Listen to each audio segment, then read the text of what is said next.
ko, binasa ko yung sa Jeremiah sa pandemya. Dahil maraming ang nawala ng buhay, ibinasa ko yun dahil wala akong magawa. Alas 12 ng gabi, hanggang natapos ako ng alas 3 ng umaga, hindi ko pa natapos. Ngayon, yung mga nabasa ko, mayroon akong natouch doon. Bago ako matulog, dahil naatok na ako, nagtanong ako, bakit nangyari ang pandemya? Ang gusto ko, sabi ko, sakutin ako. Ngayon, natulog ako. Pagkatapos ko nabasa noon, natulog na ako dahil naatok na ako eh. Ngayon, yung panaginip, pinakita sa akin ng Panginoon na at sinagot yung tanong ko. Na pumunta ako sa isang lugar na pinakamaganda. Wala kang makita kundi lang mga sa bundok na malaki, mga bundok na malaki, naglalakad ako. Ngayon, sa paglalakad ko, mayroon akong nakita na nagdarasal sa may bundok na pinakamaganda. Tinitingnan ko siya, pinagmamasdan ko, pinapanood ko, anong ginagawa. Ngayon, hinihintay ko, sa daan na yun na nilalakaran ko, yun ang lugar na pinakamagandang narating ko. Doon. At nung nakikita niya ako, pinapanood ko siya, sabi niya sa akin, nung natapos na siyang nagdarasal, kasi nagdarasal eh. Sabi niya sa akin, umupo ka sa tabi ko. Sabi niya, hindi umupo ako sa tabi niya, dahil ngayong tanong ko, gusto kong sagutin yung tanong ko, bakit nangyari ang pandemya? Ang sagot niya sa pandemya, sabi sa akin, umupo ka sa tabi ko dahil mayroong message, sabi sa akin. Hindi niya sinabi niya siya ang Panginoon, kundi sabi niya, mayroong message ang Panginoon, sabi niya sa akin. Kaya nung umupo ako sa tabi niya, sabi niya sa akin, pakinggan mo ako.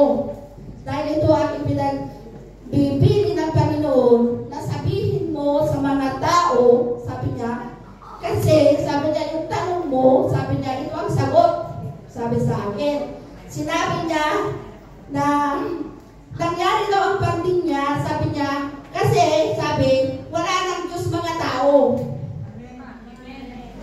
Mayroon ba kayong ano dyan?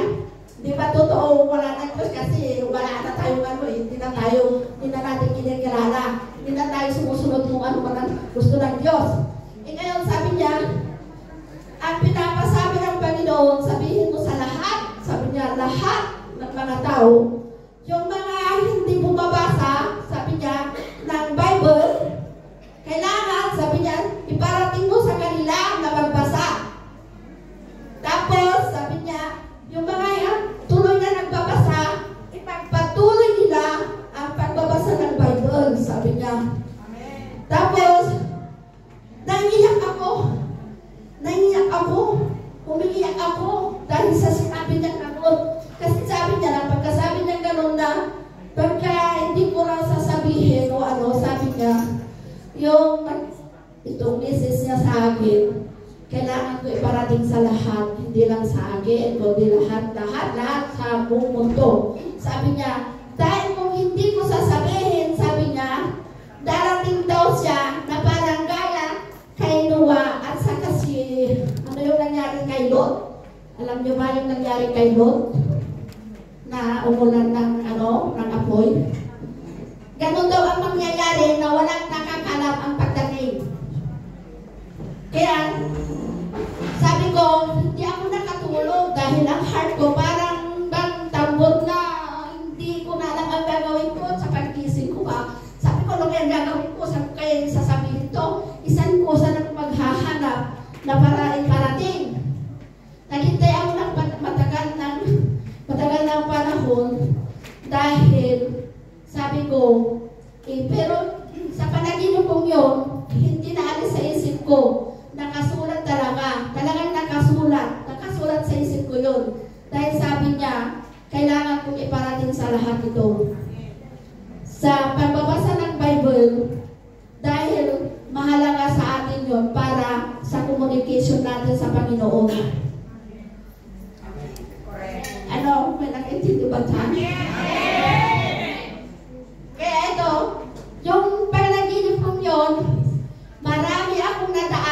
Dahil nung nasabi na yung panaginip, mayroon dumaan ako, naglalakad ulit ako sa isang daanan, paalis.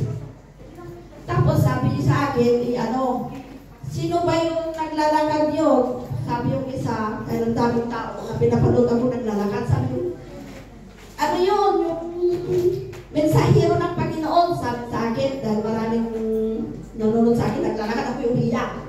Tapos nung paglalakad ko, mayroong kumakanta sa akin na 7 trompeta sa daanan na nilalakaran ko.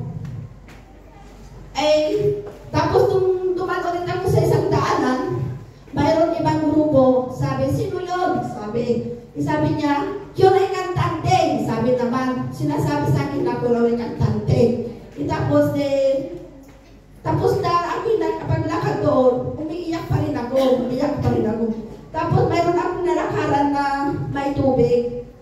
Ang nakita ko doon, may isda na malaki, na ang ulo ay tao, pero ang katawan ay isda. Na hindi na siya, yung naano siya sa ulo lang, hanggang sa ulo lang ang tubig, wala na.